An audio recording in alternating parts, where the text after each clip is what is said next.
Broadcasting from the business capital of the world, this is the Podcast Business News Network. And welcome back, everybody. We are going to talk about golf today, but if you don't play the game or watching it on TV doesn't interest you, don't go anywhere because this gentleman has blended the game of golf with spirituality and a certain mindset that can really refocus who you are, even move your life forward based on books that he's written. And interestingly, he's taken the content as being the senior editor of Golf Tips magazine and transferred it to the book. We'll go into more detail on that. This gentleman is the director of instruction for the Medallion Club in Columbus, Ohio. Golf is his life, and he's back with us, John Decker, on the program. Hey, John. Hi, Steve. How are you today? Very well, very well. And I'm still fascinated how you took those articles from Golf Tips magazine and then transferred them into your books. And the beauty of that, aside from an amazing message, is that it's a short read. Many of us don't have quick attention spans. I might Google something. I just want to know one little thing, and it's a whole big article. And that's done to keep you on the page so you can look at advertising.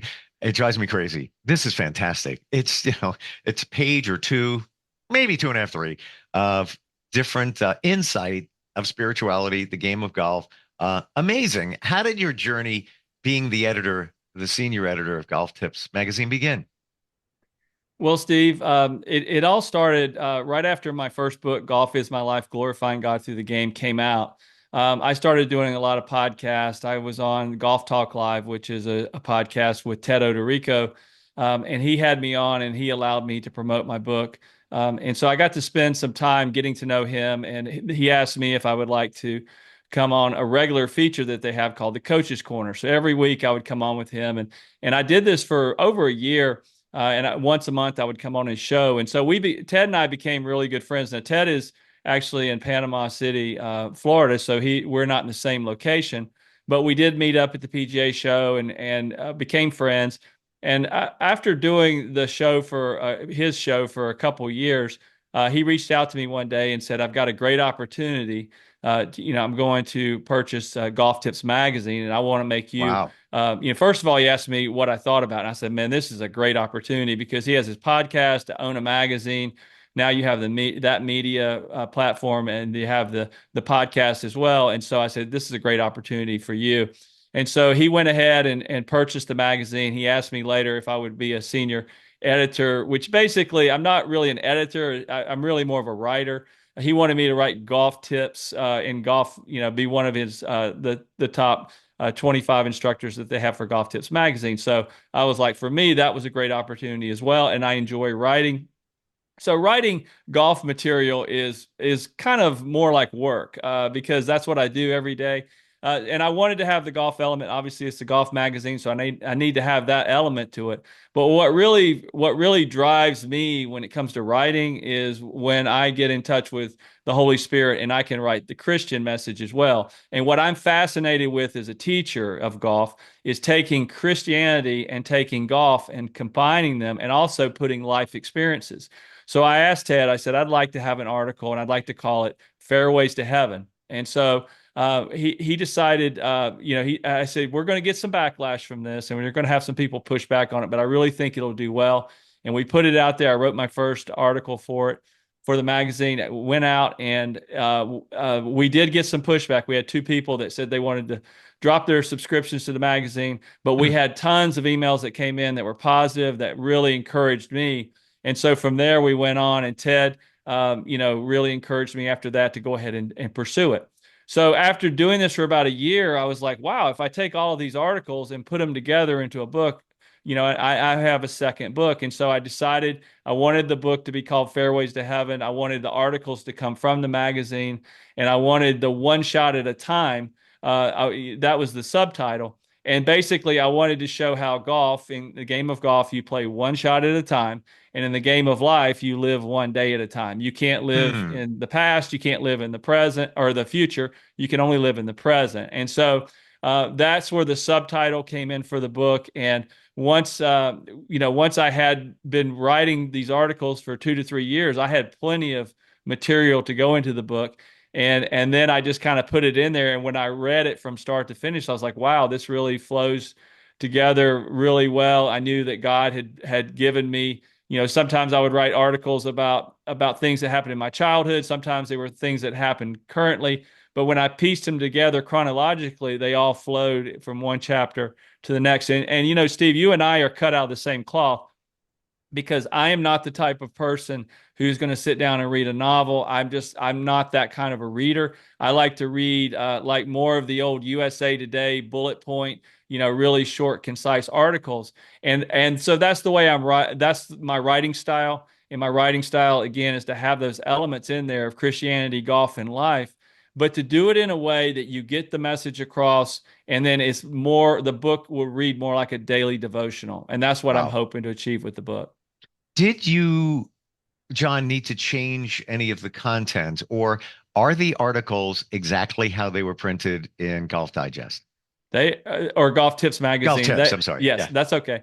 Yes, they are pretty much word for word. There was a couple of things that I'm really some grammatical things when, we went through the editing with Golf Tips magazine and their editor, and then I used my own editor, Bill Students. And so he's a friend of mine from North Carolina that I knew, and it really did a great job. I had a great experience with working with him. And he made some of his change editorials, adding some commas and things like that, but nothing from a structural standpoint. I didn't have to really do anything. Now I did add new content. And you will notice that in the magazine, because at the end of each article, I will put like the July, August issue from Golf Tips magazine, like 2022 or whatever Hmm. it may be. But at the end of some of those articles, there's not anything. There's no mention of Golf Tips magazine, and that's the new material. And the majority of that new material is in the Phil Rogers tribute. So I wanted the reader to know this came from the magazine, or no, this is something that came outside of the magazine.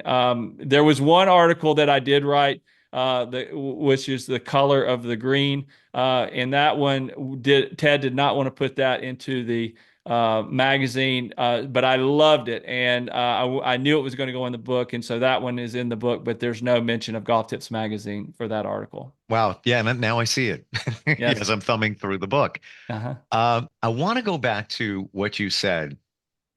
The title of the book, Fairways to Heaven, One Shot at a Time. And you mentioned the subtitle, One Shot at a Time. Last time we got together, you just referenced it again. But I want to share how impactful that has been in my life and in my journey. And this is just about 4 years ago. I met someone who said to me, "Why don't you live in the moment?" And I had no idea what she was talking about. And she said, "You live in the past, or you look at the future, but you're not living in the moment." And still didn't get it. Took me a few months to really, truly process it. And then I realized that the future is not guaranteed. We have no idea what's happening. Even in 5 seconds from right now, Mhm. anybody does want to talk to you. Yes. And then the past, we learn from it. Many of us marinate in it. Many of us, it causes depression just because of the way you look at the past. But when you look at, you're one shot at a time, one day at a time, one moment at a time, slice this right here. What's wrong? Right now. Perfect. Perfect. Exactly. When I talk a lot about this in the book, and to me, this is the greatest skill of a professional golfer, an elite professional golfer like a Tiger Woods, for example, has the ability, and I watched the Tiger Woods documentary, and it was the very controversial documentary because it talks about all the good things, but it talks about a lot of the bad things as well. But one thing that he said in that documentary that or interviews from the documentary is he said he has the ability to compartmentalize his mind, and that is important so that you're focusing on where you are at that moment. So he could have all these distractions, and he had a lot of distractions going on. When he was the number one player in the world. And some of them were good distractions and some of them were really bad distractions. But when he walked inside those ropes, he had the ability to shut it off and focus strictly on where he was at that moment. Now, if we as human beings were to take that into our daily lives and just put all of your emphasis on where you are at that moment, to live where your shoes are and where your feet are, wherever your feet are, if you will live in that moment, you will get the most out of your life, and you will live a life that you can look back on one day. And there's nothing wrong with looking back and reflecting. We all want to learn from our positive things that we've done in life and the Sure. mistakes that we've made.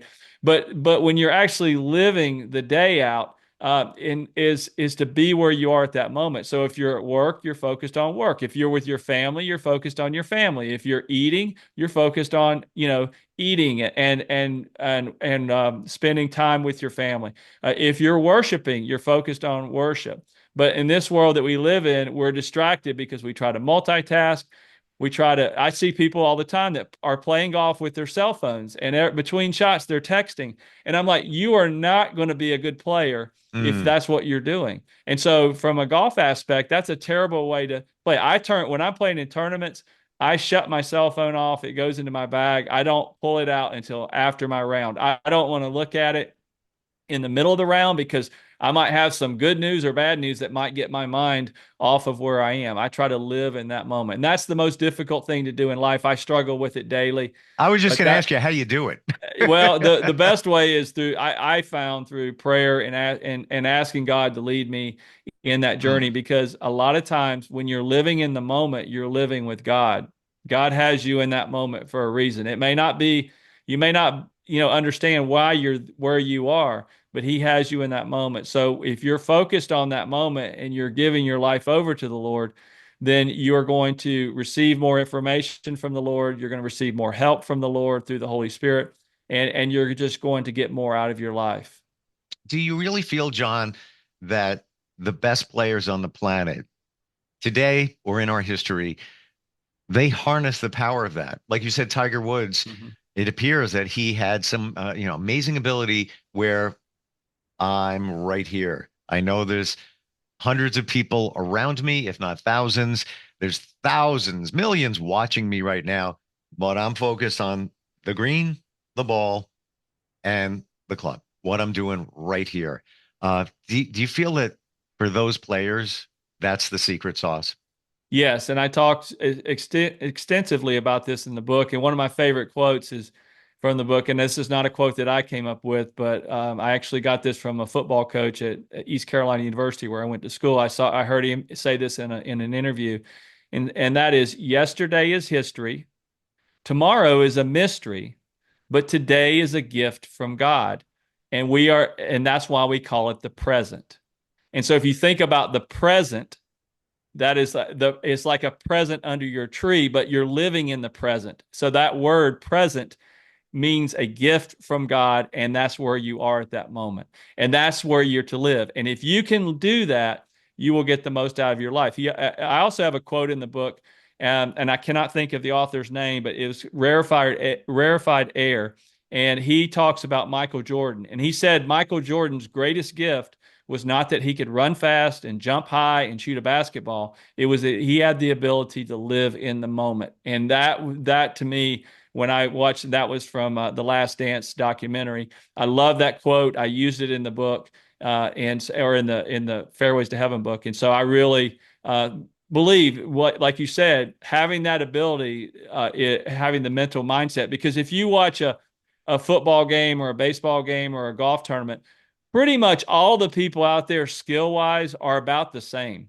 They're all really talented. They're all really good at what they can do. Well, But ultimately, it's that mental ability that you can't see. I can't see someone's mental ability when they're running down the field, but I don't know what they're thinking about. I don't know if they're thinking, or if they're reacting, if they're overthinking, underthinking. I don't know those things. So that mental ability to stay in the moment is critical in sports wow. and critical in life. Wow. Um, Thank you for sharing that. I took the pen out. Can you give us that again? The present. Yes. So yesterday is history. Tomorrow is a mystery. And today is a gift from God. That is why we call it the present. And the present is the present that's under the tree, or the present moment that you're in. That's what I love about that quote. It really says a lot, and kind of reframes what we've been given. We take it for granted, and I think we briefly said previously when we got together that we should practice gratitude. Very important. Yes. Some believe that if you're grateful for what you have, the universe will give you more of that good stuff. But really being present and enjoying life from moment to moment, I believe once you figure that out, it really does change everything. And I'm going to laser this, but be honest, 14 days ago, I went to an ENT. I had a virus. I was sick. I never get sick. Where did this even come from? I had acute laryngitis. 14 days ago, the ENT said to me, you might not be able to talk like you do now. You might need therapy to learn how to talk again. Wow. You're on a 10 scale of severity, you're a 6. This is 14 days ago. And I'm looking at him. I couldn't speak, obviously, and I couldn't speak even if I could. And I just went home and I sat down and I felt a little lost. What am I going to do? This is what I do. And I didn't think about the future. I just sat in that moment and I just said, well, maybe when my voice comes back, I'll sound different. Maybe it'll be okay. But I lived in that moment. But if this was me 5 years ago, I would have been in DEFCON 5. I would have been freaking out. Yeah. It would have been a day. And guess what? I can talk fine. I feel great. No issues whatsoever. Apparently he was wrong. No problems. But I honestly can say it. I had faith. I had Yes. faith. It's going to be okay. But again, it's a journey. It takes you time to realize those things.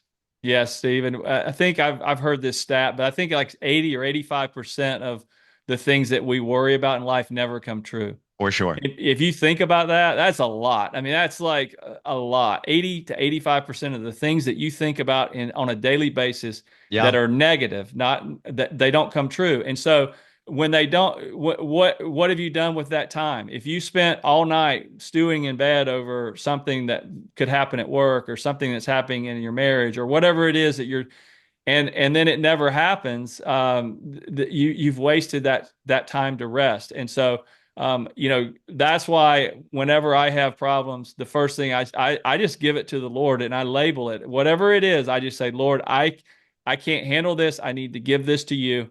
And there's nothing I've ever given him that he could not handle. And so I think that's the best way to live in the moment, live at peace, because God wants us to live at peace. Now, I realize you're not just going to float through life and not have anxiety and have stress and things that happen.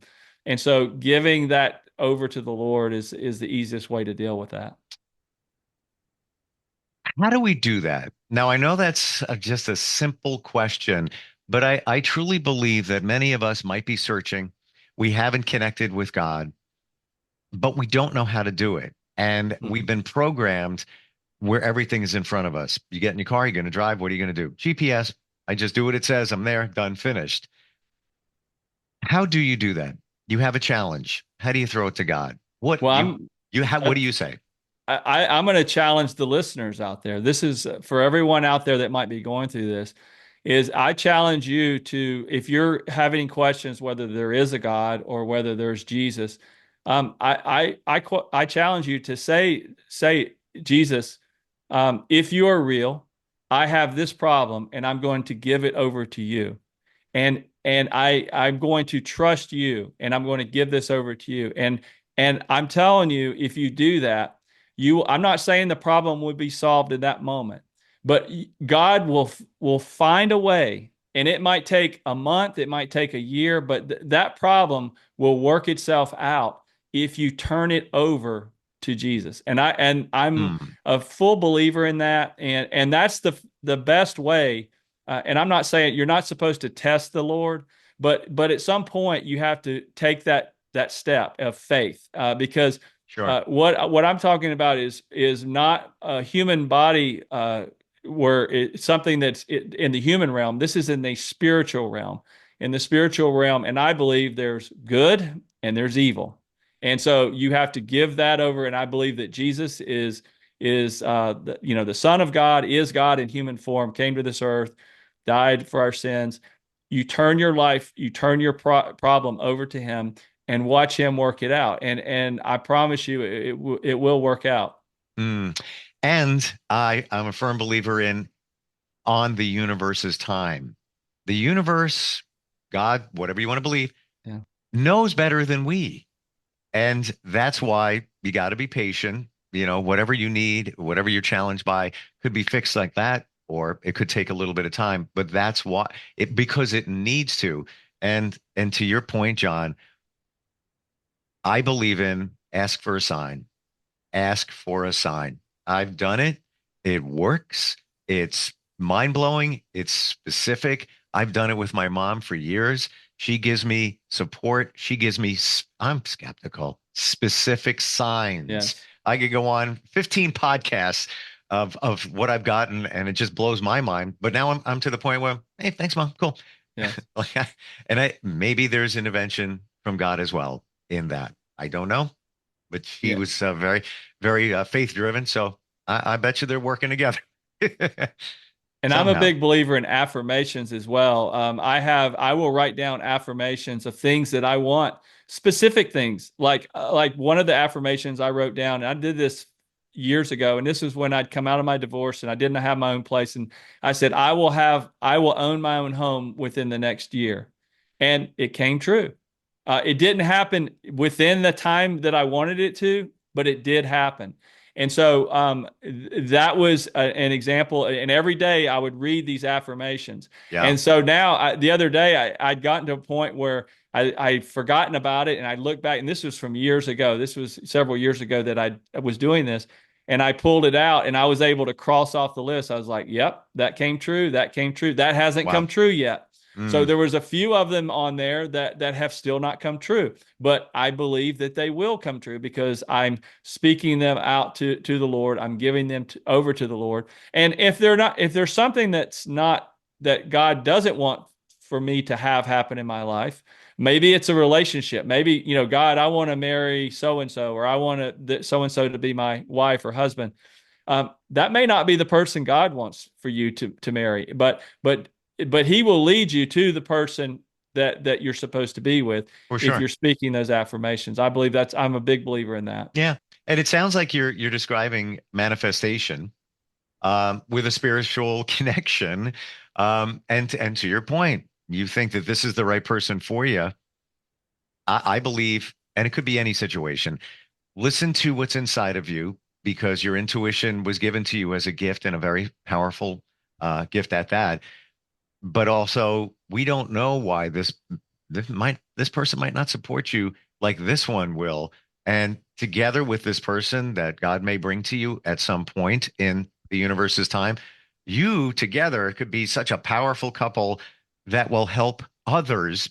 We don't know. It's all, part of the plan. I believe there is a plan. It's part of the plan. And part of the plan that I do is you want to ask first, then you want to listen. That's through meditation and prayer. And then you want to do the work.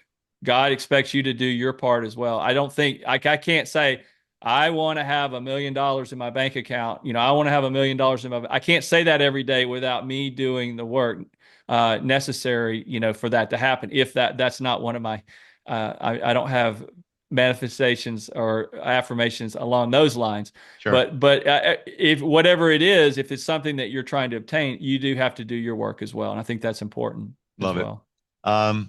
Wonderful talking with you today, John. So much insight. I really mean that.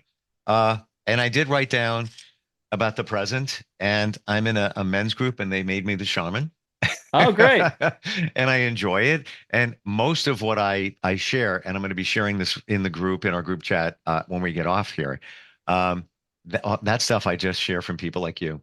And I believe there's a reason for all of us being connected.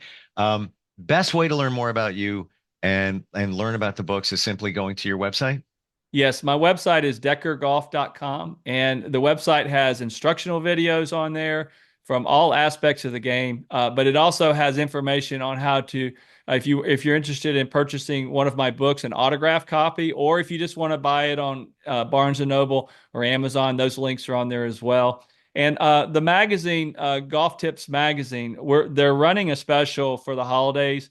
It's a 30% off. If you go onto my web, if you go to deckergolf.com and go to the bottom of the page, it says products you need. One of them is going to be, you'll see a QR code for Golf Tips Magazine, and it's 30% off. And Wow. If you scan on that, you can actually get a free issue.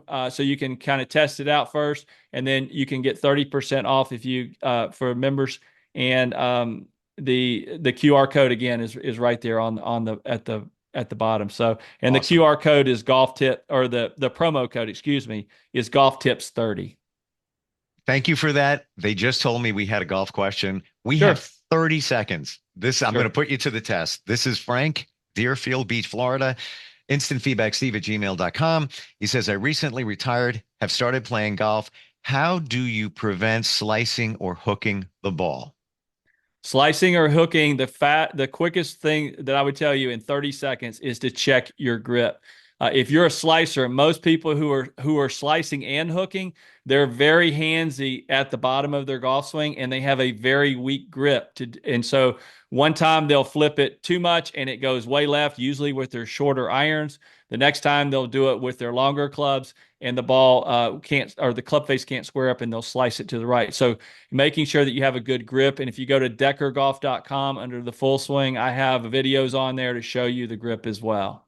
Amazing. And thank you for the question. I love that question. That's so cool. Frank, yeah, thanks for checking in, and best of luck to you. John, thank you so much. And somewhere along the line, we'll catch up again. All right, Steve, God bless, and good luck with your men's group. Oh, well, thank you, and all the best to you. We'll be right back. Are you looking for even more of the podcasts and hosts that you love? The Podcast Business News Network is proud to announce that you now have even more ways to listen live. Check out the MyTuner Radio, online radio box, and Simple Radio apps on iOS and Android, or find us online. Search for Business News Network on mytuner-radio.com, or search Podcast Business News Network on streama.com and onlineradiobox.com/US. Take your podcast on the go and don't miss a minute of the action.